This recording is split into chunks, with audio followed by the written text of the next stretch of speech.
एक इंग्लिश में स्टेटमेंट है, too many cooks spoil the broth. यही होता है इन्वेस्टमेंट वर्ल्ड में भी। एक इन्वेस्टिंग फंड जिसमें 10 से ज्यादा एनालिस्ट होते हैं, वहां पर एनालिस्ट की रिपोर्ट्स की ना खिचड़ी सी पक जाती है और हमें एंड रिजल्ट मिलता है disguised unemployment of various analysts.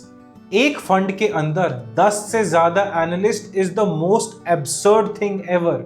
आपका एक इक्विटी इन्वेस्टमेंट फंड है, किसी ने आपको पैसा दिया है ग्रो करने के लिए। आप उस पैसे को कितने हिस्सों में डिवाइड करेंगे? बी अवेयर, जितना डिवीजन बढ़ता जाएगा उतना ही आपका ग्रोथ का प्रोस्पेक्ट कम होता जाएगा। By over diversification you are hindering your own growth. Class 10th की इकोनॉमिक्स की बुक में एक डिस्गाइज्ड अनएम्प्लॉयमेंट का सीन डिपिक्ट करा हुआ है इन अ विलेज, जहां पर एक किसान अपने 1 एकड़ के लैंड पर उगाता है 60 quintals of sugar cane.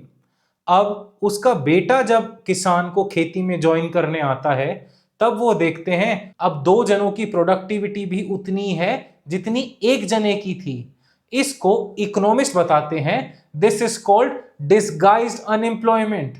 The second person doing the same job giving out the same productivity is worthless. Same चीज होती है किसी फंड के साथ जिसमें 10 से ज्यादा एनालिस्ट होते हैं। अब आप ही बताइए, एक एनालिस्ट 5 आइडियाज तो देगा और 10 एनालिस्ट के टोटल आइडियाज हुए 50 आइडियाज।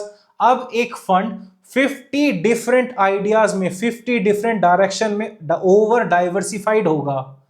आपको पता होगा, एक रिसर्च में आया कि 15 स्टॉक से ज्यादा डाइवर्सिफिकेशन हमारे पोर्टफोलियो को एज अ इंडेक्स की डायरेक्शन में भेजता है।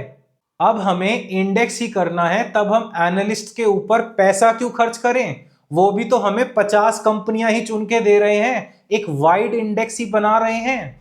मात्र इंडेक्स रिटर्न के लिए आप ऐसा करिए, Nifty 500 equal weighted index fund ढूंढिए और उसमें इन्वेस्ट कीजिए और बिना किसी टेंशन के इंडेक्स रिटर्न कमाइए और इन इन्वेस्टर्स को सबको बीट कीजिए।